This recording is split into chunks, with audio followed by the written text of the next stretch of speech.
এইটা কিন্তু আমি উপজেলা চেয়ারম্যান হওয়ার পরে প্রথম একটা বড় ঘটনা। গুলি উড়ানি আরম্ভ করলো, তারারে লক্ষ্য করিয়া সুমেলের মাথায় গুলি করার পরে নির্মূলভাবে মাটিতে লুটাইয়া পড়ার পরে তার বাপ গেছে তারে ধরতে, তার বাপের মাথা লক্ষ্য করিয়া এটা গুলি করছে। তার চাচা মনিরুদ্দিনও এটা গুলি করছে। এরপরে আমভাবে অর্থাৎ সবের উপরে গুলি করছে। তখন গ্রামের মানুষ আতঙ্ক হইয়া রাস্তাঘাটে দৌড় আরম্ভ করছে।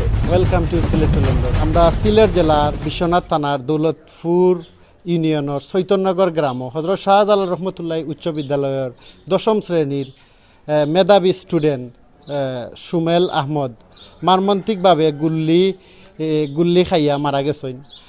আজকে 7 দিন হয়ে গেছে। এগুলো এবার পর্যন্ত সাইফুলের ধরা হয়েছে না, এবার পর্যন্ত পুলিশে ধরছেন না। মনটা কোনো ভাই বুঝাইতাম পারি না। বাচ্চার ভাই চাইলে আমার দুনিয়ায় উল্টে যাইও। আমি আর কোনটা চাই না, আমি সাইফুলের বাসি চাই, বিচার চাই। আমার বিচার করিয়া দেখো, বুঝছেন নি? আর আমি কোনটা চাই না, আমার এগো বাচ্চার মুখে আমি চাইয়া বইতাছিলাম। আমার বাচ্চাকে খাইয়া লইয়া যায়, উল্লু করে আমার বাচ্চা মারিলি, আমি আমার কিছু বিচার দিয়া যায় না, বুঝছেন নি? আমার স্বামী বাচ্চা করি কোনো আশা নাই। স্বামীর মাথা 6টা-7টা গুল্লি, বুঝছেন নি? আমি কার ভরসায় থাকতে, কার চিল্লা খাইতো। আমার বাচ্চা দুটো থাকতে আমার কোনো দুঃখ নাই। আর স্বামীরও কোনো আশা নাই। যে আমি প্রধানমন্ত্রীর কাছে বিচার চাই। আজ আমার এগুতা ভাই আর আমার ভাই নাই। সাইফুলের ফাঁসি চাই। সিরাজ সাইফুলের লোকে আসলো, সিরাজ আজকি শাহিন আমার বাইরে সাইফুলে মারছে গুলি, ওইটা আমার বাইরে সরাসরি মারছে সাইফুলে। বিচার চাই কি আমার বাইরে সাইফুলে মারছে, আমি সাইফুলের ফাঁসি চাই। ইমা আক্তার। তোমার ভাইয়ের কথা মনে হয়নি? জি। তোমার ভাই তোমার মায়া বিয়া করতা নেই? জি। এবলা কই আছেন তোমার ভাই? কইতে পারবেন? আল্লাহর বাড়ি সাইফুলের পাশে।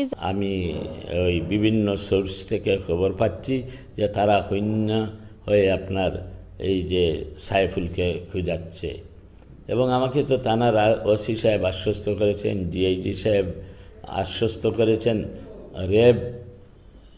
র্যাবের ডিজি সাহেব আশ্বস্ত করেছেন যে তাকে দ্রুত অ্যারেস্ট করে আইনের আওতায় নিয়ে আসা হবে। যে ছেলেটা মারা গেছে তার একজন মানে সে তো চলেই গেছে, কিন্তু তার পরিবারের হয়ে তার এলাকার যে মানুষজন আছেন সবার পক্ষ হয়ে আমি এইটার একটা শেষ দেখতে চাই, যে আইন যেন এখানে অত্যন্ত যেটা বলবো আইন যেন এখানে যথাযথভাবে প্রয়োগ হয়, এবং আইনের মাধ্যমে যেন আমরা সবাই এটার ন্যায় বিচার পাই। সর্বোচ্চ শাস্তি যেন আপনার এইটা দেওয়া হয়। একটা দৃষ্টান্তমূলক শাস্তি দেওয়া হলে অন্যান্য যে দুর্বৃত্তরা আছে তারাও ভয় পাবে, অপরাধ করার প্রবণতা আরও কমবে। এই যে ঘটনাটার পরে আমরা এখনও তার সুমেলের আব্বা এখনও অবস্থা ভালো নাই, আমরা ওটা নিয়েও ব্যস্ত। এরপরে এখানেও আমরা ঘটনার পর থেকে সিলেট থেকে সাথে সাথে ওই দিনই রাত্রে সুমেল হত্যা হওয়ার পরে এসপি স্যার আসছেন, থানার প্রশাসন আসছে, আসার পরে তারা আশ্বাস দিছেন। আমরা তো আমরা ব্যস্ততায় আছি। তবে যাই হোক, আমি এই কথাও কইতাম চাইলাম যে আমাদের এই যে বাতিজাটা, কারণ আমাদের নিজস্ব জায়গা, এটা আমাদের নিজস্ব জায়গা, আমরা এই জায়গাটার উপরে আমরা আরও 2বার মাটি তুলো হয়েছে। আমরা রাস্তা দিতে কোনো বাধাও আসিল না, কোনো দিন দিছিও না, আমরা কোনো দিন এই ধরনের করিও না। এই যে টুকরবাজার টু হজরত শাহজালাল উচ্চ বিদ্যালয় পর্যন্ত যে রাস্তাটা, এটা আমাদের 96-এ আমরা স্কুল করার পরে আমরার উদ্যোগে এই রাস্তাটার প্রথম শুরু। এবং আমরা এলাকাবাসীর উদ্যোগে রাস্তাটা হয়েছে। আর কিছুটা সাহাজির সাহর অবদানে হয়েছে, শফিক সাহর অবদানে হয়েছে, আমরা ইউনিয়ন চেয়ারম্যানের মাধ্যমে হয়েছে।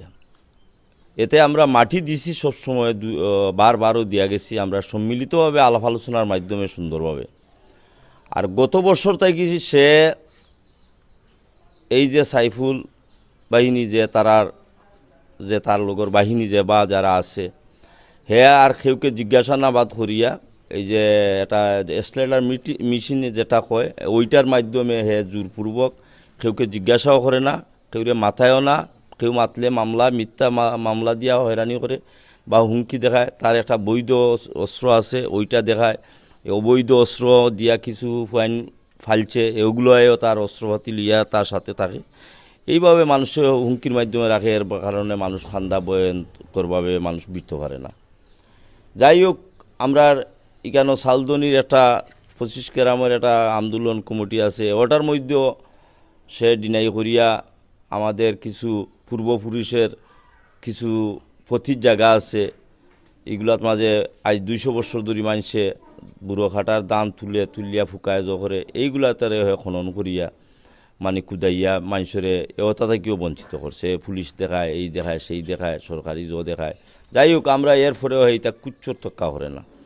তো ইনো কিছু কারণ হইল আমাদের লোকাল বিশ্বনাথের কিছু নেতাকর্মীরা আছে আওয়ামী লীগের, ওদের শক্তির দ্বারাই এইগুলা করে। আর তো প্রশাসনও এরা হইল জিম্মি, কারণ এই যে লোকাল যে নেতাকর্মীরা আছে ওরার গেছে জিম্মি, এরার চাপর মুখে হরিয়া প্রশাসনও করতে হয়। তারা চাকরি করতে হইলে ওরার কথা শোনা লাগে। এই রমজান মাসে 1 মে যে ছেলেটি হত্যাকাণ্ড হয়েছে তার তীব্র নিন্দা জানানোর ভাষা আমার নাই, এরপরেও আমি তীব্র নিন্দা জানাই। এখানে যারা হত্যা করেছে তাকে দিবাবেলা আমি চাই যারা আসামি হয়েছে তাদেরকে দ্রুত গ্রেফতার করার এবং তাদেরকে আইনের কোর্ট কাছে মানে তাদেরকে কোর্ট কারাগারে ধরানোর জন্য আমি বিশেষ করে পুলিশ প্রশাসনকে আমি অনুরোধ করব। কারণ অতীতে যেভাবে গাফলাতি হয়েছিল সেই গাফলাতি যদি না হয় সেইটার দিকে খেয়াল রাখতে হবে। আমি আরও একটি কথা বলতে চাই, এইটা কিন্তু আমি উপজেলা চেয়ারম্যান হওয়ার পরে প্রথম একটা বড় ঘটনা।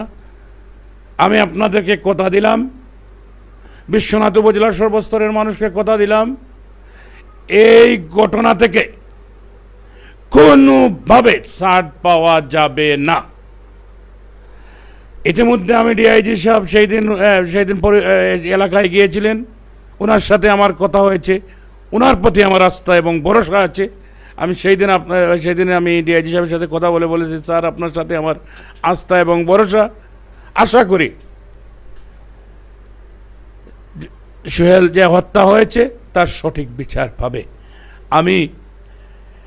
আমি চাই বিশ্বনাথ উপজেলার সর্বস্তরের জনগণ আপনারা আমাকে সহযোগিতা করবেন। এটার পিছনে যদি কোনো বড় গডফাদারই থাকে তাকেও আইনের আওতায় নিয়ে আসতে হবে। এটা হচ্ছে আমার মেসেজ ফর এভরিওয়ান।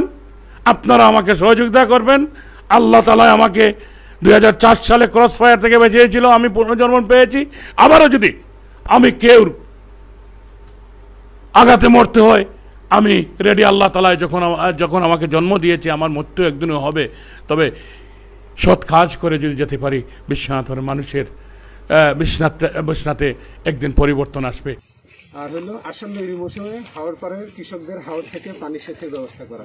এই যে হাওড়ের মাছগুলো যখন ধরার জন্য যে পানি যখন সেচে চলে তখন এই হাওড়ের পানির উপর নির্ভরশীল যে কৃষিজ জমি আছে সেই কৃষিজ জমি কিন্তু এই কৃষকরা কিন্তু বঞ্চিত হয়। কৃষকরা কিন্তু তখন আর ধান উৎপাদন করতে পারে না। ওনাদের একটা ছিল যে ওনার পানি সেচের ব্যবস্থা করা, আর ওনাদের প্রথম থেকে একটা দাবি ছিল যে এটা ডিমার্কেশন করা হোক। এই ডিমার্কেশন করতে গিয়ে স্যার উভয় পক্ষের এটা একটা দুটা গ্রুপ হয়ে গেছিল ওদের মধ্যে, সমাজের মধ্যে। তো এখন মেজরিটি কৃষক কিন্তু তার এই হাওরটা লিজ নেওয়ার কারণে ক্ষতিগ্রস্ত।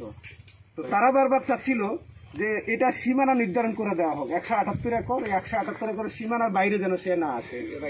তো যখন এটা বিতর্ক দেখা দিল, আমরা কিন্তু ওসিকে পাঠাই, পুলিশ পাঠাই এটা বন্ধ করে দিলাম, এবং আমি ডিসিএফকে চিঠি লিখে দিলাম যে এখানে এই কাজ যেন এটা বন্ধ থাকে।